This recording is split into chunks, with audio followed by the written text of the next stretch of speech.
Et coucou, j'espère que vous allez bien. Aujourd'hui, je vous retrouve pour ma réponse au deuxième Allo No Gacha.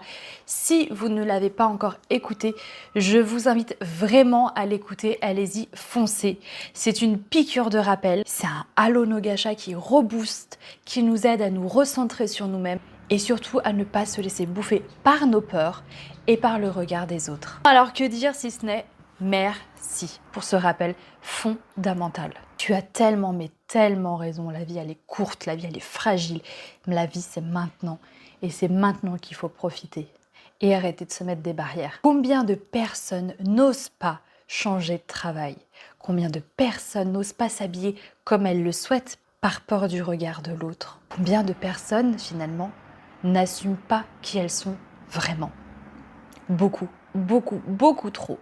Et je suis persuadée que vous, là, ça vous est déjà arrivé au moins une fois dans votre vie. Alors pour certains, ça semble inné, c'est comme tu dis, un leitmotiv. Et pour d'autres, c'est beaucoup, beaucoup plus compliqué et ça va demander des efforts, ça va demander du travail, une réflexion intérieure avant que ça devienne un automatisme. Tu parles de l'inculquer à nos enfants et de l'appliquer à soi-même. Ça m'a fait sourire parce qu'il y a quelques années de ça, j'ai un de mes enfants qui avait un complexe. Il avait peur du regard des autres camarades de l'école. Et je m'en souviens bien, hein, comme si c'était hier, nous étions sur le chemin de l'école et puis il me faisait part de ce complexe et voilà, il appréhendait énormément d'aller à l'école. Je me souviens lui avoir dit « mais tu es très bien comme tu es et surtout arrête de te soucier du regard des autres, arrête d'avoir peur du jugement des autres et s'il y en a qui te font des réflexions, tu t'en fiches. Faut pas que ta vie, elle soit rythmée par la peur. Il faut que tu apprennes à surpasser ça. » Au moment où je lui dis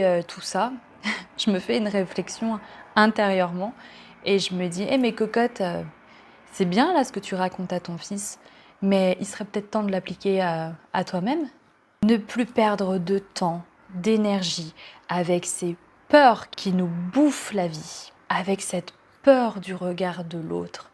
Et alors, même si l'autre en face de nous n'aime pas comment on est habillé, n'aime pas la façon dont on s'exprime, n'aime pas notre travail, n'aime pas notre personnalité, et alors, est-ce que le monde va arrêter de tourner? Je crois pas.